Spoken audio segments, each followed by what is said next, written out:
नमस्कार।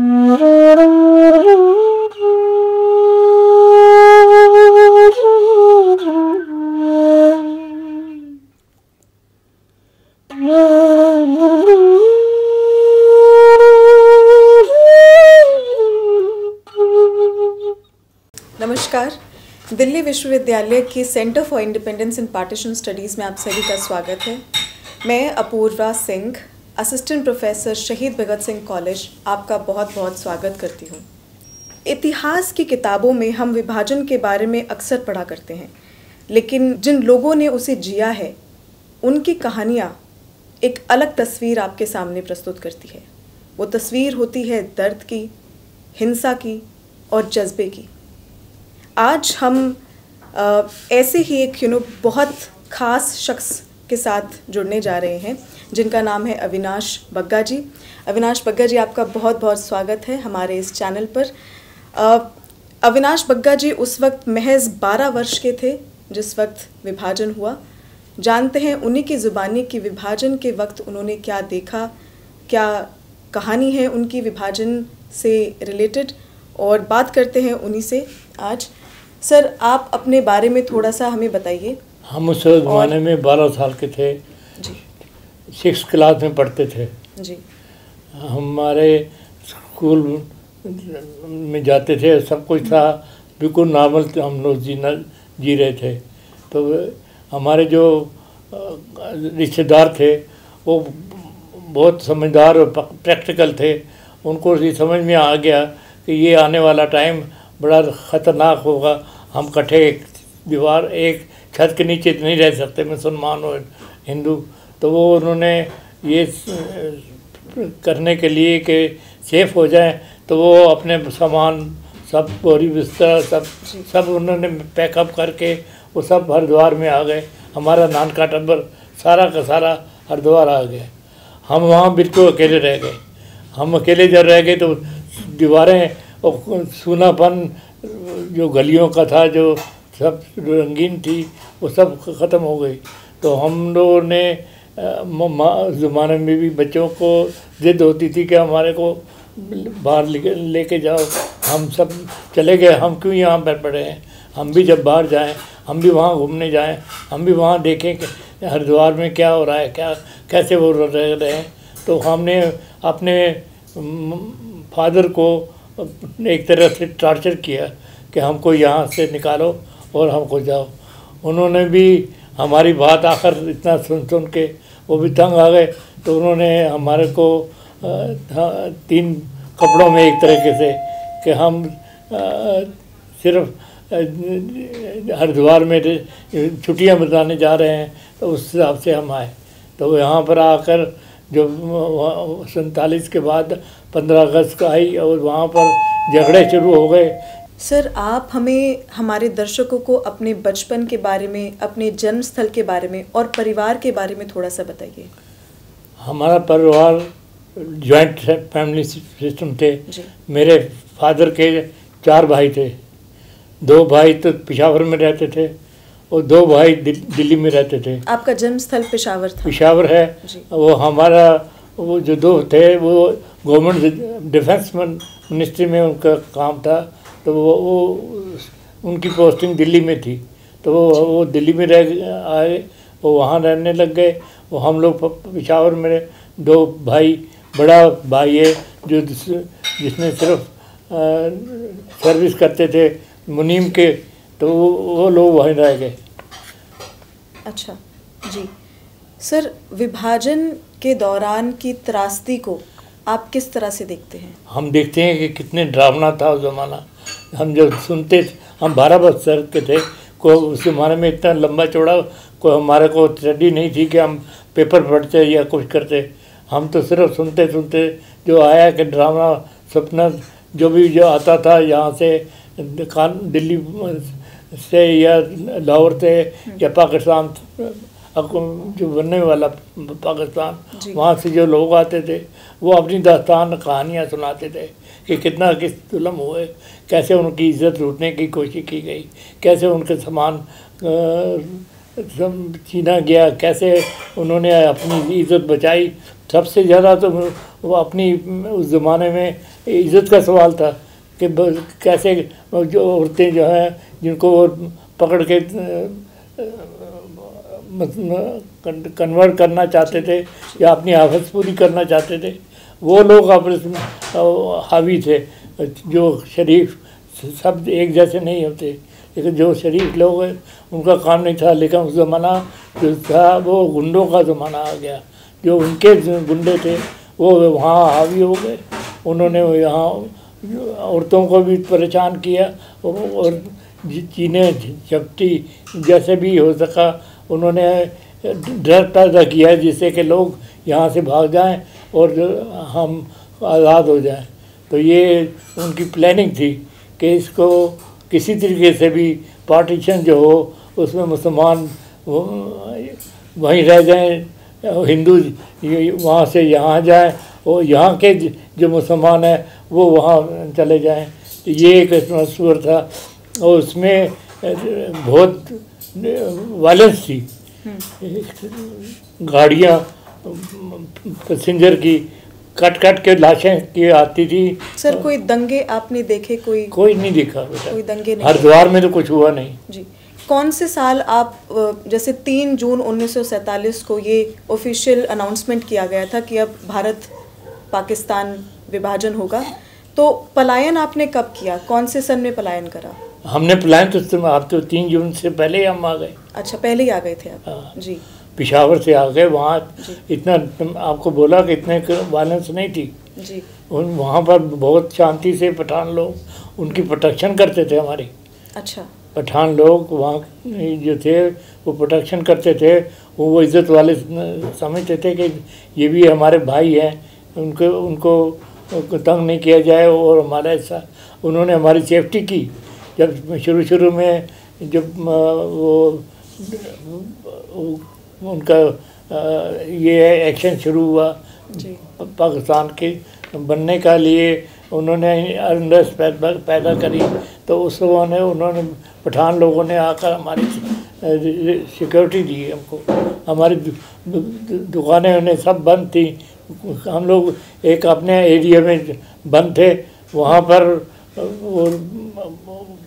रात को ड्यूटियाँ होती थी, कैसे किस ने यहाँ सेफ्टी के लिए करनी है। ये सब एक एरिया था जो कि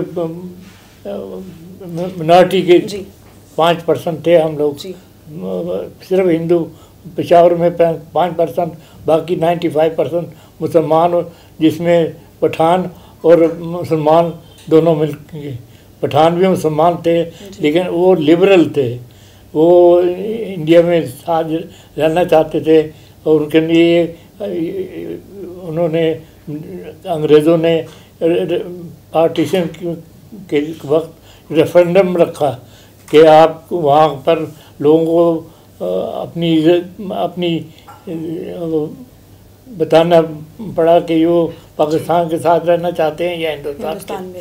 तो वो जो मुसलमान थे वो कट्टर थे, वो उनकी मुस्लिम लीग को जो जिन्ना का जो प्रभाव था जिनके ऊपर, तो वो हावी हो गए।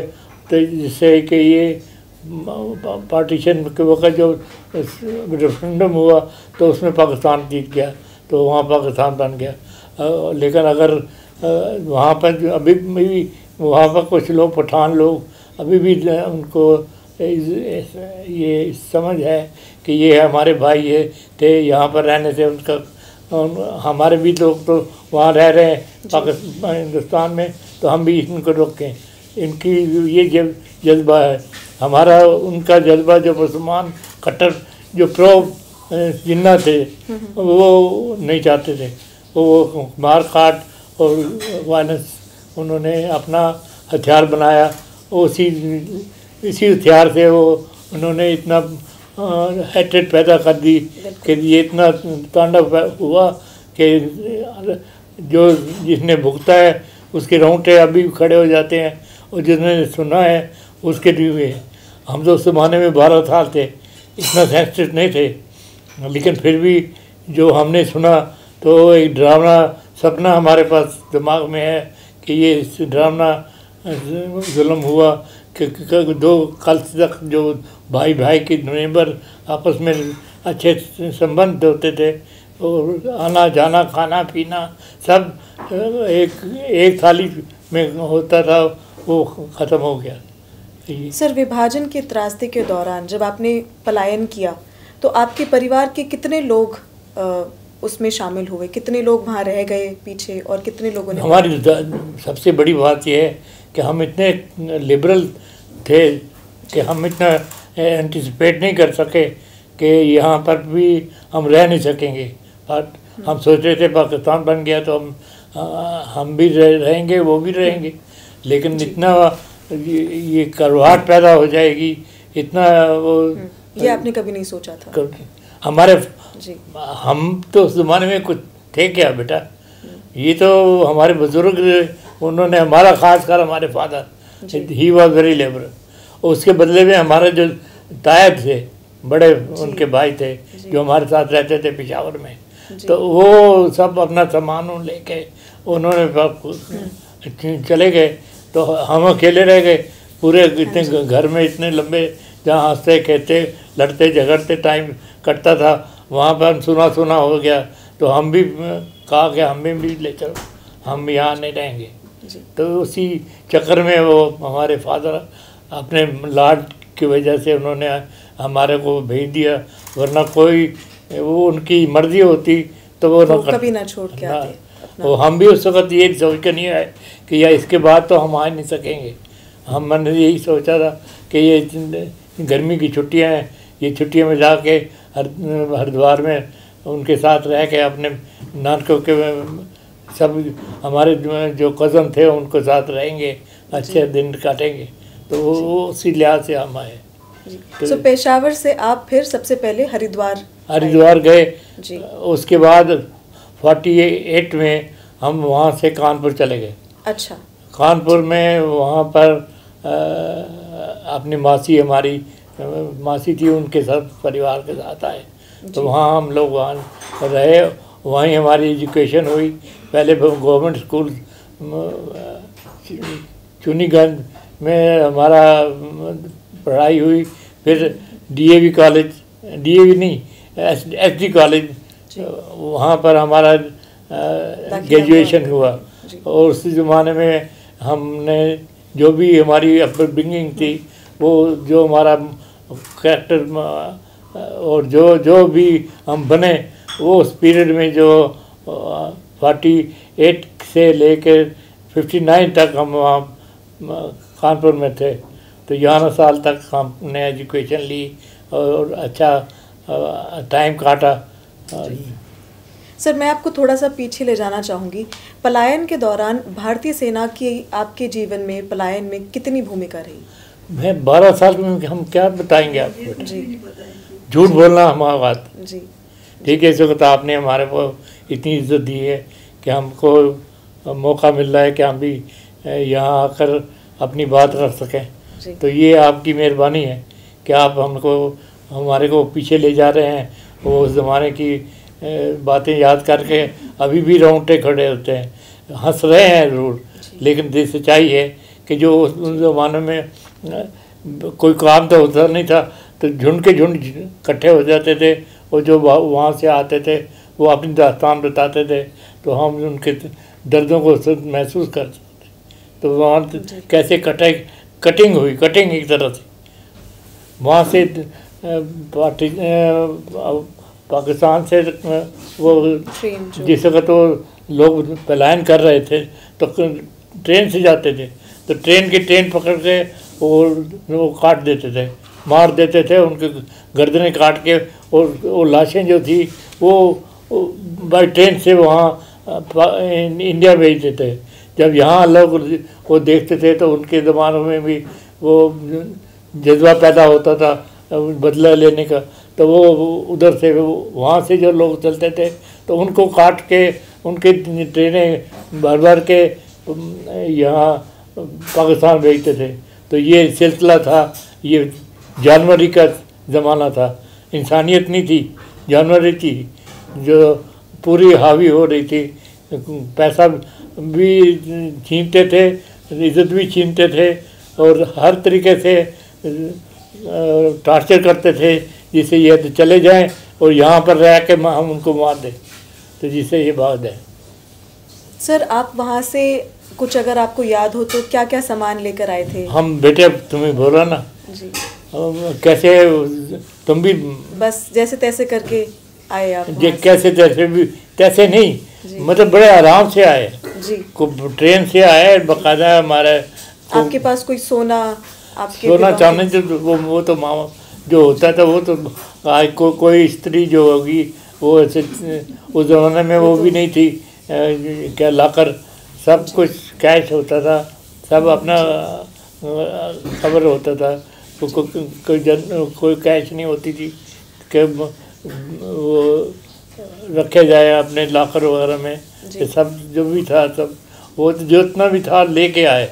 ये नहीं कहे कि हम उन्होंने बहुत लिबरल थे, हम वहाँ छोड़ कर, या हमारे फादर लेके आए, ये जब पार्टीशन मतलब अगस्त में वो आए यहाँ पर दिल्ली में देखने के लिए आज़ादी का जश्न, तो वो लेके आए। बाकी कुछ सामान जो था जैसा भी है, हमारे दादा दादी वहाँ रह गए, उन्होंने वहाँ बेचा दिल्ली में डिफेंस मिनिस्ट्री में। अच्छा, तो उनका क्वार्टर था यहाँ, उनको हरिद्वार में है, हरिद्वार में उनका क्वार्टर था। हरिद्वार नहीं, दिल्ली में। अच्छा, आपके चाचा का क्वार्टर यहाँ पे था दिल्ली में? मतलब गवर्नमेंट ऑफ इंडिया की सर्विस थी, अच्छी पोस्ट में थे, तो उसके लिए उनको वो मिला हुआ था, जी, क्वार्टर मिला हुआ था। वहाँ पर उन्होंने कहा चलो वहाँ जाके देख के आएंगे 15 अगस्त का जश्न, उसके बाद अपनी फैमिली को लेके वापस आ जाएंगे। और वहाँ से दिल्ली से वो हम हरिद्वार आए। हरिद्वार में उस ज़माने में काट छाँट शुरू हो गई पाकिस्तान में। जो वहाँ रह गया वो अपने एरिया में कवर्ड हो गया, कोई बाहर नहीं निकल सकता था, मतलब कवर्ड हो गया। अगर उस एरिया से आप बाहर निकलते तो उसमें आपको शूट कर दिया जाता था। अच्छा, ये कौन से सन की बात है? ये 47 की बात है। सर आप कुछ बमबारी की भी बात कर रहे थे कि आपने अपने हमारे जो जहाँ हम रहते थे उसके भी एक उन्होंने प्लांट किया बम, बहुत हैवी वो था, आवाज़ करने वाला, लेकिन उसने डैमेज कुछ नहीं किया, वो सब सेफ रहे, कुछ नहीं हुआ। लेकिन वो डर जो जिस काम के लिए वो करते थे कि जिससे कि लोग भागें, अनर्व हो जाएं, वो नर्व हो गए और फिर लोगों ने भागना शुरू कर दिया। अच्छा जी, वहाँ के पठानों ने कभी आपसे कोई दिक्कत पैदा करी? मैं भी कह रहा हूँ बहुत लिबरल थे, उनमें बहुत जज्बा था, उन्होंने हमारी प्रोटेक्शन करी। बाकायदा उन्होंने उनका एक ऑर्गेनाइजेशन था खुदाई किस्मत गार, ये पठान गफ्फार खान का नाम शायद आप लोगों ने सुना हो, हिस्ट्री में उसका भी नाम है। वो एक बहुत लंबा पठान था जो फ्रंटियर गांधी उसका नाम था जी। तो वो वही प्रीच कर रहा था कि लोगों को कि तुम ये हिंदुस्तान की तरफ से छोड़ो और तुम पाकिस्तान को छोड़ो, ये हिंदुस्तान में हम लोग रहेंगे तो इनकी यहाँ तरक्की करेंगे, महफूज रहेंगे। तो ये हुआ भी।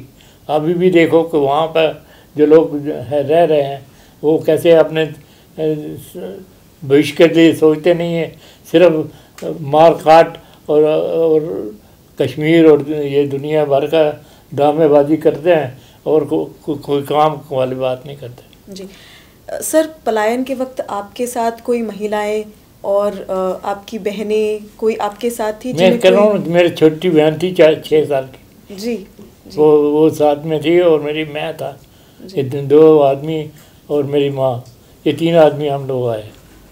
अच्छा, कोई दिक्कत महसूस नहीं हुई? उस वक्त कुछ बिल्कुल शांति थी। आप काफ़ी पहले काफ़ी पहले आए। जब हम लाहौर में पहुँचे तो आग ज़रूर देखी कितनी कैसे भड़क रही थी। तो हमारे पेशावर में बिल्कुल शांति थी, कोई ड्रामा नहीं था।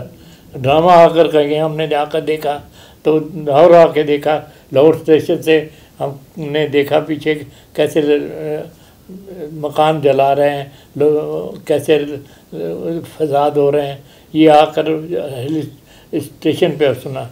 सर कोई और बात जो आप बताना चाहते हैं? भाई ये एक कोई किस्सा है? कोई किस्सा आपको याद हो? कुछ याद नहीं।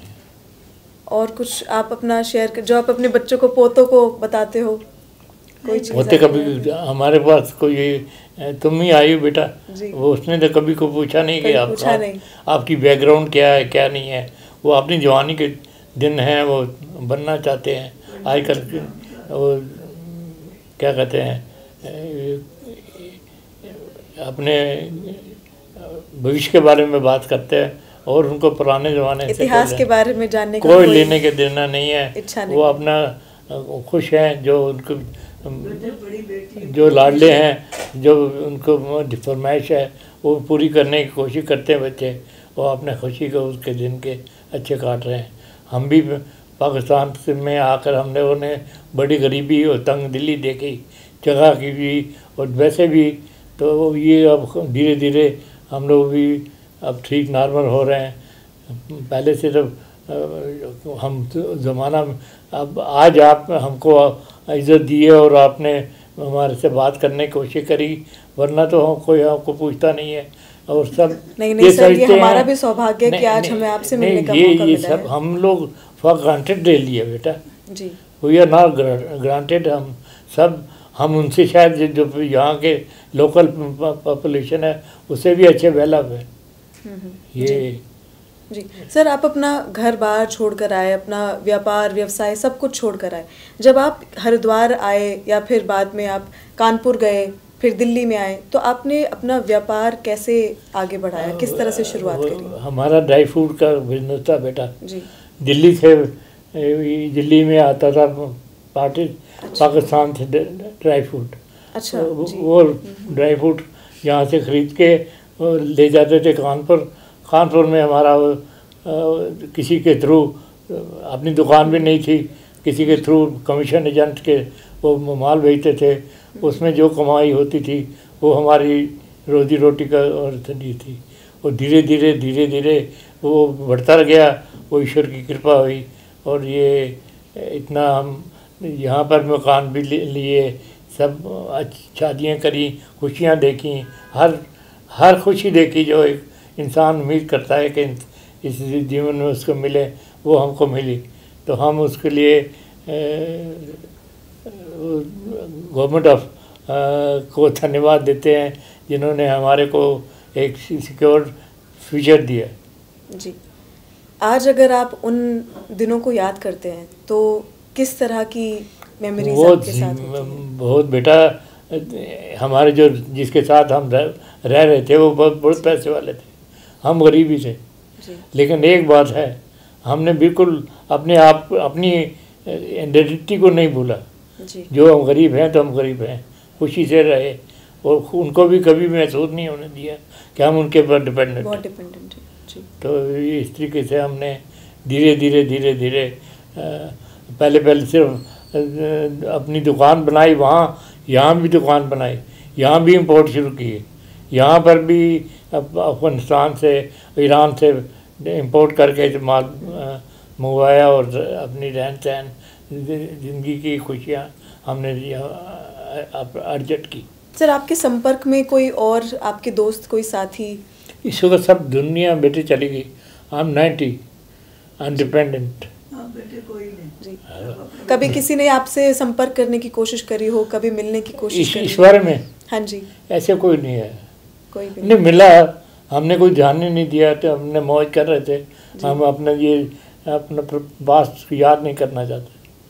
ये पास्ट बेटर हुआ भी तो हमने इतना ज़्यादा उसको ध्यान नहीं दिया।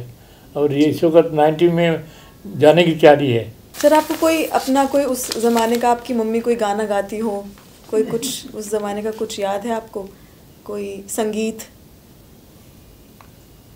मेरे पापा गाते थे, ओ जीने वाले हंसते हंसते जीना, ये गाने गाते थे। और सैगल उस ज़माने में हीरो होता था, तो उसके गाने भी हमारे सबके, हमारे जो ख़ानदान में उनकी आवाज़ अच्छी थी। तो वो वही गाने गाते थे, हाँ जी। पुराने साइकिल के गाने। कोई गाना एक आपको याद हो तो आप सुना के। याद नहीं, अभी इस वक्त नहीं, याद नहीं आ रहे। आराम से आप टाइम ले लो, एक गाना कोई भी आप सुना सकते हो हमें। गाते थे वो, अभी भी हम भी गाते हैं, ऐसी बात नहीं है। हर दिल जो प्यार करेगा वो गाना गाएगा, दीवाना सैकड़ों में पहचाना जाएगा। इस वक्त भी हम 90 की हैं लेकिन दिल से जवान हैं। बिल्कुल सर, बिल्कुल। तो उसमें मेरा ये फेवरेट गाना है, ये संगम का गाना है,